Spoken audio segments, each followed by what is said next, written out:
Good morning बंधु।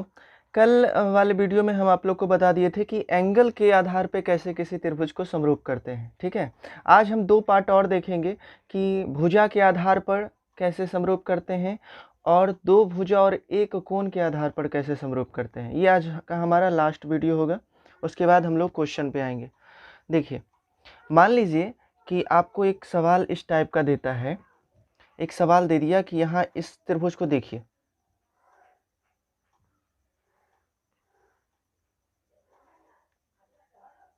ये देखिए ए बी और सी दे दिया। ठीक है, और पी क्यू आर दे दिया। ठीक है, समझ में आ रहा है। और क्या करेगा, एक यहाँ पे ये एंगल ले लेता, एक लाइन दे दिया, ये मान लीजिए ये डी दे दिया। ठीक है, और यहाँ से एक ऐसे लाइन ले लिया और यहाँ दे दिया एम। समझ रहे हैं, क्लियर। और यहाँ पे बता दिया, ये मान लीजिए ये बोल दिया कोण 1 और ये बोल दिया कोण 2, ये बोल दिया 3 और ये बोल दिया 4, ऐसा। ठीक है, तो क्वेश्चन कैसे बनाएगा सो सुनिए। त्रिभुज ए बी सी और त्रिभुज पी क्यू आर में कोण 1 बराबर कोण 2 तथा कोण 3 बराबर कोण 4 है और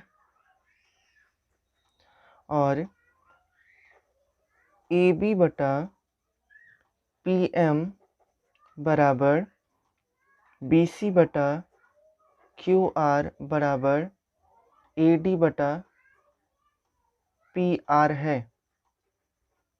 ठीक है, तो साबित करें कि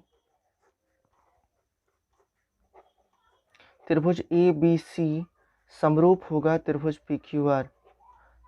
थोड़ा सा ध्यान से देखिएगा बंधु, उबिएगा मत। ठीक है, हम आपको समझाने का कोशिश करते हैं। देखिए, सबसे पहली बात क्या कि हम त्रिभुज ए बी सी और पी क्यू आर को लिखेंगे। त्रिभुज ए बी सी और पी क्यू आर में इसके सॉल्यूशन के लिए तो चलते हैं, लिखेंगे त्रिभुज ए बी सी और त्रिभुज पी क्यू आर, ऐसे लिख लिए। ठीक है, फिगर भी बना लेते हैं दोनों का, क्योंकि जिस त्रिभुज को समरूप करना होता है उसका फिगर जरूर बनाना चाहिए। तो ए बी सी और पी क्यू आर। ठीक है, अच्छा, अब इस त्रिभुज में अगर हम कहीं देख रहे हैं तो कहीं कोण उन तो दिखाया गया नहीं है। इसका मतलब कोण के आधार पर हम इसको समरूप नहीं कर सकते। ठीक है, तो अब कोण के आधार पर अगर नहीं समरूप हो सकता है तो भुजा के आधार पे होगा। तो हम थोड़ा क्वेश्चन के पास जाते हैं कि वो क्या क्या हमको दिया है। क्वेश्चन में बोल रहा है कि कोण 1 बराबर क्या है, कोण 2 है। कोण 1 बराबर कोण 2 है और कोण 3 बराबर कोण 4 है। एक चीज बात को समझिएगा बंधु, डाटा को समझिए कि क्वेश्चन क्या देता है।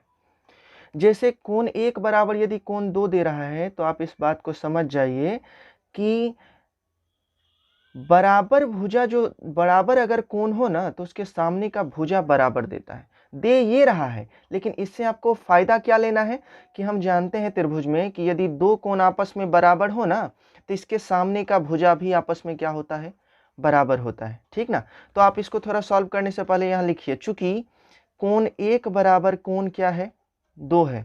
कोण 1 बराबर कोण 2 है, तो कोण 2 के सामने में कौन सा भुजा, ए डी। अच्छा, और कोण 1 के सामने में कौन सा भुजा, ए सी। ये दोनों आपस में क्या होगा, बराबर होगा। क्यों, क्योंकि बराबर भुजा के सम्मुख कोण आपस में क्या होते हैं, बराबर होते हैं। बात समझ में आ रहा है। अच्छा, कोण 3 बराबर क्या दिया है, कोण 4 दिया है ना, तो हम ये नहीं रटेंगे कि कोण 3 बराबर कोण 4, कोण 3 बराबर कोण 4, ऐसा कुछ नहीं है। हम यहाँ से सिर्फ अपने काम का चीज निकालेंगे कि कोण 3 के सामने में कौन सा भुजा, पी क्यू, और कोण 4 के सामने में कौन सा भुजा, पी एम। ये दोनों आपस में क्या होगा, बराबर हो जाएगा। कहने का मतलब है कि पी क्यू बराबर हो जाएगा पी एम। इतना डाटा निकाल के हम रख लिए, हर क्वेश्चन को समझ, डरना नहीं है खाली। ठीक है, इतना कह दिया तो इसका उपयोग हो गया। अब इसको नहीं देखेंगे, अब इतना दूर को छोड़ दिया, आगे बढ़े। और ए बी बटा पी एम, बी सी बटा क्यू आर, ए डी बटा पी आर है। ठीक है, अच्छा, तथा दिया है, क्या क्या दिया है बंधु, कि ए बी बटा पी एम बराबर बी सी बटा क्यू आर बराबर क्या, ए डी बटा पी आर है। बात समझ रहे हैं, ये दिया है। लेकिन इससे क्या फ़ायदा, क्योंकि त्रिभुज को यदि हमको समरूप करना हो तो संगत भुजा समानुपाती होना चाहिए। कहने का मतलब है आपको दिखाना होगा कि ए बी बटा पी क्यू, ए बी के नीचे में क्या आना चाहिए, पी क्यू आना चाहिए। मतलब क्या कि यदि आपको इसको समरूप करना है, रफ में देखिएगा, इसको समरूप करने के लिए आपको दिखाना होगा कि ए बी बटा पी क्यू बराबर बी सी बटा क्यू आर बराबर ए सी बटा पी आर है। ये अगर हम दिखा देंगे, ये तीनों अगर बराबर दिखा देंगे तो हम बोल देंगे दोनों त्रिभुज क्या है, त्रिभुज समरूप है। समझ में आ रहा है ऐसा। तो अब एक बात बताइए, ये तो वैसा दिख नहीं रहा, ये दोनों सेम दिख रहा है, नहीं दिख रहा है, तो इसका फायदा उठाइए। इससे अभी आप क्या कर सकते हैं, देखिए ए बी बटा पी एम लिखा हुआ है ना, ठीक है। तो आप एक बात बताइए कि ए बी बटा पी एम है, अब पी एम और पी क्यू आप चूंकि यहाँ दिखाए, यहाँ पे आप लिखे हैं चूंकि ये कोण 1 बराबर कोण 2, कोण 3 बराबर कोण 4, ये कैसे आया ये आपको समझ में आ रहा होगा। हम लिखे कि ए सी बराबर ए डी होगा, क्यों, क्योंकि बराबर कोण की सम्मुख भुजा जो होती है आपस में क्या होती है, बराबर कोण की सम्मुख भुजा आपस में बराबर होती है, इसलिए ए डी बराबर ए सी और पी एम बराबर क्या, पी क्यू। ठीक है, तो हम यहाँ पे लिख लिए हैं। अब एक बात बताइए, ये दिया था, क्या आप यहाँ पी एम के जगह पर पी क्यू रख सकते हैं, क्यों, क्योंकि आप ऊपर दिखा दिए ना, ऊपर दिखा दिए हैं कि कोण 3 बराबर कोण 4 होने के कारण पी क्यू बराबर क्या है, पी एम है। इसका मतलब पी एम के जगह पे आप लिख सकते हैं क्या, पी क्यू, और बी सी बटा क्यू आर तो है ही, ए डी के जगह पे आप लिख सकते हैं क्या, ए सी। बताइए दोनों त्रिभुज बराबर हुआ, तीनों भुजा इसका समानुपाती हुआ कि नहीं हुआ, देखिए संगत भुजा दोनों है कि नहीं, ए बी पी क्यू हो गया, बी सी क्यू आर हो गया, ए सी पी आर हो गया ना, तीनों भुजा समानुपाती हो गया, इसलिए हम लिख देंगे त्रिभुज ए बी सी समरूप होगा त्रिभुज पी क्यू आर, कारण एस एस एस समरूपता से। ठीक है, ये फालतू क्वेश्चन था, ये किसी बुक में क्वेश्चन नहीं है, इसको समझाने के लिए सिर्फ हम यूज किए हैं। इसमें बस हम आपको यही समझाना चाहते हैं कि जब भी कोई अनुपात दे दे उसको पहले स्थिर से लिखना चाहिए। ठीक है, यदि कोई कोण बराबर दे दे तो हम क्या करते हैं, उससे निकाल लेंगे कि ये दोनों भुजा भी आपस में क्या होगा, बराबर होगा। ठीक है, और यदि कह दे कि दोनों भुजा आपस में बराबर हो तो आप इससे समझ सकते हो कि कोण भी आपस में क्या होगा, बराबर होगा। हम आपको क्या समझाना चाह रहे हैं सो सुनिए।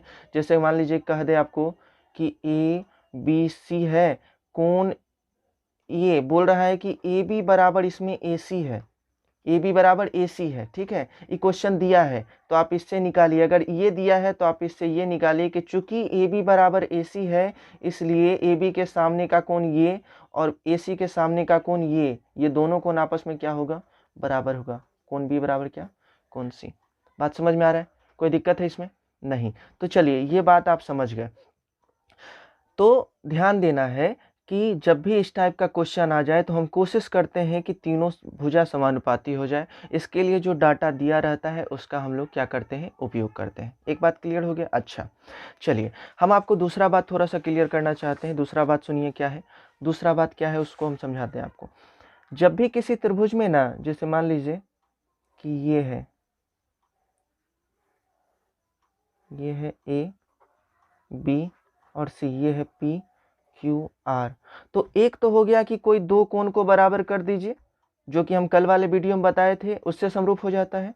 आज वाले वीडियो में हम क्या बताए आपको कि यदि तीनों भुजा समानुपाती दिखा देते हैं तब भी क्या होता है, समरूप हो जाता है। अभी हम लोग क्या पढ़ने वाले हैं वो सुनिएगा। यदि हम किसी त्रिभुज को, ये तीसरा तरीका है समरूप करने का, यदि हम किसी त्रिभुज का दो भुजा समानुपाती दिखा दें, दो भुजा, तीन भुजा दिखाने का जरूरत नहीं है, जैसे अभी पिछला में तीनों किए थे ना, लेकिन अगर आप कोई दो भुजा को ही समानुपाती दिखा पाए, जैसे कि आप दिखा दिए कि ए बी बटा पी क्यू बराबर है बी सी बटा क्यू आर, आप इसको ले आए और आप ए सी बटा पी आर नहीं दिखा पा रहे हैं, समझ रहे हैं, तो ऐसे स्थिति में आप इन दोनों के बीच का कोण निकालिए और उसको बराबर दिखाइए। कहने का मतलब है कि ए बी और बी सी के बीच का कोण क्या है, कोण बी। अच्छा, पी क्यू और क्यू आर के बीच का कोण क्या, कोण क्यू। यदि आप इस दोनों को बराबर दिखा देते हैं तो ये त्रिभुज दोनों क्या हो जाएगा, समरूप हो जाएगा। जैसे अभी आप इसमें देख रहे हैं कि कोण बी और कोण क्यू क्या है, बराबर है, तो हम लिख सकते हैं कि ए बी सी समरूप होगा पी क्यू आर। जैसे एक और क्वेश्चन आपको दिखाते हैं, मान लीजिए कि यदि ए डी सी है और टी क्यू आर है, ठीक है, पेशेंस रखना है, घबराना नहीं है। यदि आपको कहीं से मिल जाए कि ए सी बटा टी आर बराबर डी सी बटा क्यू आर है, दो भुजा अगर आपको कहीं से बराबर दिख जाए ना, तो आप एक कोण को बराबर करने का प्रयास कीजिए। कोण को बराबर करने का मतलब क्या, ए सी और डी सी के बीच में कौन सा कोण मिल रहा है, ए सी और डी सी, कौन सा कोण, कोण सी, और टी आर और क्यू आर के बीच में कोण आर। ये दोनों यदि आप किसी तरीका से बराबर कर दिए तो आप समरूप कर लेंगे। आप इसके बाद लिख सकते हैं कि ए डी सी समरूप होगा त्रिभुज टी क्यू आर। शायद आप बात को समझ रहे हैं। हम लोग क्वेश्चन पे चलते हैं, ठीक है, क्वेश्चन पे आते हैं। चलिए, सबसे पहला सवाल आपके पास है ये वाला, ठीक है। ये दोनों सवाल को हम लोग इस वीडियो में देख लेंगे तो आपको पल्ले पड़ेगा कि हम क्या पढ़ रहे थे, ठीक है। चलिए, इस क्वेश्चन में देखिए, आकृति हम इसके लिए आपके पास बना देते हैं। इसका जो आकृति है वो आपके सामने बना रहे हैं, देखिए इसके लिए।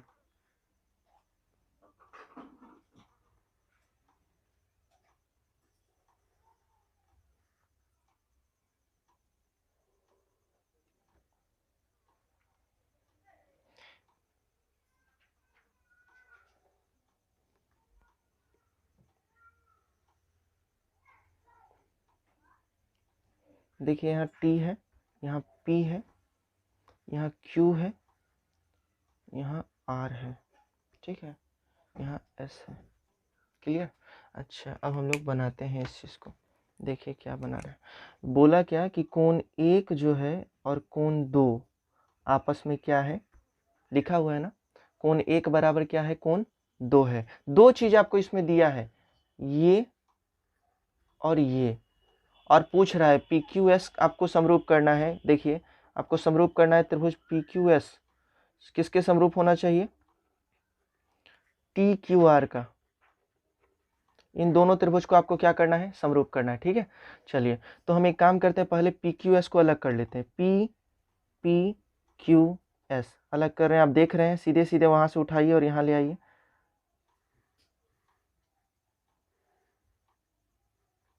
पी क्यू एस आपको समझाने के लिए यहाँ पे कोण 1 दे रहे हैं, ठीक है।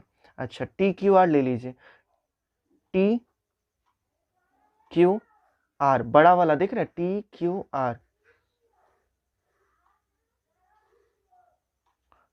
टी क्यू आर, ये कोण 2 है, ठीक ना। अच्छा, इस दोनों को हमको क्या करना है, समरूप करना है। बात समझ रहे हैं। चलिए, जो डाटा दिया है उसको लिखते हैं, ठीक है। डाटा क्या दिया है, देखिए, चूंकि कोण एक बराबर क्या है, कोण 2 है। अब आप इस लाइन को थोड़ा देर के लिए भूल जाइए, इस लाइन को भूल जाइए, हम थोड़ा अलग करके दिखा रहे हैं आपको। बीच वाला लाइन हटा दे रहे हैं, पी रख रहे हैं हम, क्यू रख रहे हैं और आर रख रहे हैं। यहाँ देखिए, कोण एक क्यू के पास है और कोण 2 आर के पास है। बताइए, यदि कोण एक बराबर कोण 2 है तो क्या पी क्यू बराबर पी आर नहीं होगा, होगा ना जी। पी क्यू बराबर क्या हो जाएगा, पी आर हो जाएगा, ठीक है, होगा कि नहीं होगा। अच्छा, अब आइए, जो दिया हुआ है उसके अनुसार इसको समरूप करना चालू करते हैं। दिया है, क्या दिया है, दिया है कि क्यू टी बटा पी आर बराबर है क्यू आर बटा क्यू एस।